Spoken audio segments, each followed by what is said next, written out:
தங்கச்சி அதோ தெரியுத வெள்ளிமலை. ஆமா, அந்த வெள்ளிமலையில இருந்து மானை துரத்தி நம்ம இனத்தவர் வந்திருக்காரு.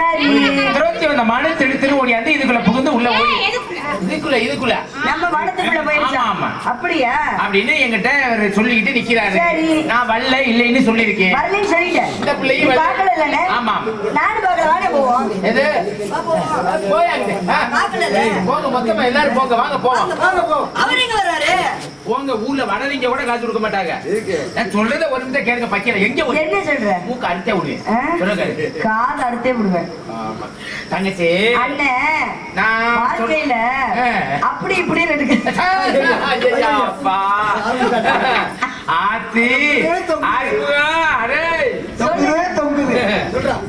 இதுக்குதான் போயிருக்குன்னு என்கிட்ட சொன்னாரு. நான் வல்ல இல்லைன்னு சொல்லியிருக்கேன். நீயும் அப்படிதான் சொல்லணும். எப்படி? வல்ல இல்ல வல்ல இல்ல அதானே உண்மை. பாக்கல நம்ம மான அப்படிதான் சொல்லணும். விடிய தொட்டிக்கு அப்படிதான் சொல்ல. விழுந்துருச்சுன்னா நீ வாழ்க்கையில இருக்குன்னா புடிச்சுக்குவாரு. என்ன நீ சொல்ற? மானத்தை உள்ள யாரும் காவல் பார்த்துட்டு இருக்காங்களே, சத்தம் கேட்கிறது. இருக்கட்டும், வந்தவரை வரவேற்பது நம்ம கூட மரபில்லையா? வாருங்கள் வேடுவரே, வருக வருக. நிமிர்ந்த நெஞ்சு, நீண்ட பார்வை, பார்வையில் நேர்மையும், நேர்மையில் திறமையும், திறமையில் பெருமையும், பெருமையில் பொறுமையும் கைகொள்ளும் உள்ளெடுத்து விளையாடும் வேடுவ குலத்தவரே வருக. தமிழ் சொல்லெடுத்து உரையாடும் உத்தம குணத்தவரை வருக வருக. வந்த விஷயத்தை சுருக்கமா சொன்னீங்கன்னா, கொஞ்சம் மாற்று உண்மையை சொன்னீங்கன்னா நான் மட்டும் எங்க கூட்டமே உங்களுக்கு உதவுதான். வந்த விஷயம் வாங்க எல்லாம் அப்ப நாங்களே இருக்கிறோம்.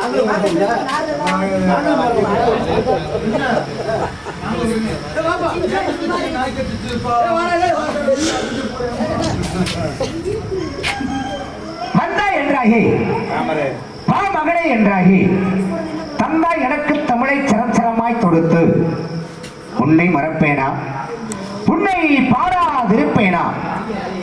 என்னைத்தான் எரியும் நெருப்பு நீரை போட்டாலும் என்றும் அழியாதிருப்படிச்சக்கூடிய வகையிலே வள்ளுவன் வாக்கிலே பிறந்து கம்பனின் கைகளிலே தவழ்ந்து கண்ணதாசனின் காதலியாய் விண்ணுக்குள் மலையாய் மண்ணுக்குள் நீராய் கல்லுக்குள் சிறையாய் உனக்குள் நானாய் எனக்குள் நாமாய் நமக்குள் நாமாய் வாழ்ந்திருக்கக்கூடிய வகையிலே தமிழ் தமிழ் என்றால் அது அமிழ்து அமிழ்து என்று உருவாகுமாம்.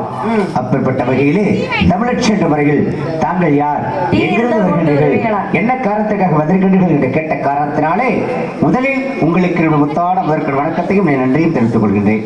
நான் யார், எங்கிருந்து வருகின்றேன், என்ன காரணத்துக்காக வந்திருக்கின்றேன் அப்படிங்கிற விஷயத்தை இதோ எடுத்து சொல்ற கேளுங்க. சொல்லுங்க. என்மாள் என்மாள் என்மாள்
இருந்து வருகின்றேன். எனது பேர் கந்தவேடன், என் தந்தை பரமவேடன், தாய் பார்வதி வேடச்சு. காலையில் அன்னை தந்தையரை வணங்கினேன். அதன் பிறகு அடிவாரத்தில் கண்டேன் ஒரு மானை, கொண்டேன் அதன் மீது காதல். ஓடோடி வந்தமான் உங்கள் வனத்திற்குள் நுழைந்து விட்டது. தாங்களதும் அனுமதி அளித்தால் என்னுடைய குட்டிய, சின்ன குட்டிய, சிவத்த குட்டிய, சிங்கார குட்டிய, அழகான குட்டிய, அற்புதமான குட்டிய, சொட்ட வாழ குட்டிய கைப்பிடிக்க வந்திருக்கேன். நான் விரட்டி வரல, துரத்தி வரல, தேடி வரல. உங்க சம்மதத்தோட இந்த குட்டிய கைப்பிடிக்காம வந்திருக்கேன். சம்மதம் கொடுப்பீரா? கையில என்ன வச்சிருக்கீங்க? கணை. அது எதுக்கு பயன்படுது? அது அப்படி நீட்டினா போதுங்க. ஸ்ரீமுகனுடைய சொற்களை கணையாகப்பட்டது. சரி, நீட்டினாலே போதும். காந்தத்தினுடைய தன்மை எப்படி கவர்ந்து இழுக்குமோ அது மாதிரி கவர்ந்து இழுத்துக்கொண்டு. அதை வச்சு ஏன் மான பிடிக்கல வேடுவரே? அது கொஞ்சம் விளையாடட்டும், விளையாட விட்டுருக்கு, வேற ஒண்ணும் இல்ல. அப்படியே? ஆமா, மானு சின்ன குட்டி, நல்ல குட்டி, அதுவும் கொஞ்சம் விளையாடட்டுமே. இருக்கட்டும். கண்ணால் பார்ப்பது போய், காலால் கேட்பது போய், தீர விசாரிப்பதே மெயின் சொல்லிருக்காங்க. அதனால நீங்க என்ன விசாரிக்கிறது? குட்டி வந்திருக்காங்க. என் தோழி கிட்டையும் எங்க அண்ணன் கிட்டையும் விசாரிச்சேன். அவங்க மான பாக்கலனாங்க. நானும் உங்க மான பார்க்க அதுக்கான அடையாளம் நீங்க என்ன என்கிட்ட விசாரிங்க, அப்புறம் உங்ககிட்ட விசாரிக்க வேற என்ன வந்தாதானே இருந்தா பாருங்க. ஒரு பொருளை ஒரு இடத்துல தொலைச்சோட அடிப்பாருங்க. ஒரு இடத்துல தொலைச்சோட அந்த இடத்துல போய் இங்க பாத்தீங்களா, இங்க இருந்துச்சு, இங்கதான் நான் தொலைச்சேன்னு சொன்னா அது ஒரு நியாயம். நான் தொலைக்கலையே, தொலைச்சிருந்தானே தொலைஞ்சு போட்டு எப்படிங்க மான் வாழும்? வந்திருக்கல எப்படி மான் வாழும்? அதெல்லாம் சும்மா நாங்க வரைஞ்சுமாவா? ஆமா, இங்கெல்லாம் மான் வரல. நீங்க யாரும் அம்மா உட்காந்துருக்கீங்க, யாரும் மான பாத்தீங்களா? நிக்கிறதுல ஒரு மானு மானெல்லாம் வரல, ஓடி போயிருங்க. அருமையான மானு இல்லையா? சின்ன மானு, சிவத்த மானு, அழகான மானு, அற்புதமான மானு. வேணா வந்து புடிச்சிட்டு போங்க. ஆமா, உங்களுக்கு மாடு வேற கொடுப்பாங்க. ஆமா, அது என்னன்னா அவர்களுடைய கொடியில இருக்கக்கூடிய சேவல் கொடி இருக்குல்ல, அந்த சேவல் மேடைக்கு வந்து அது இந்த ஊருக்கு ஒரு சிறப்பு. அதனால உங்க மான் இங்க வரல.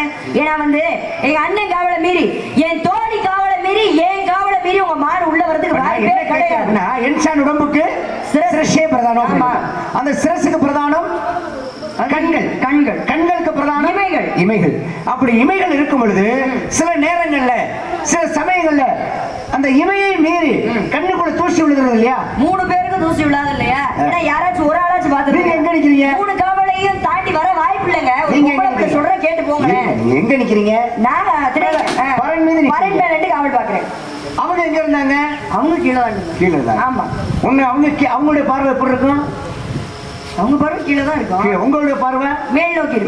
ஆமா, அப்ப அவங்க பார்வை கீழே இருக்கும். அதுவாடு அப்படி வந்து அந்த பக்கம் வந்து இப்படி உள்ள வரும்போது ரொம்ப புத்திசாலித்தனமா பேசுறேன்.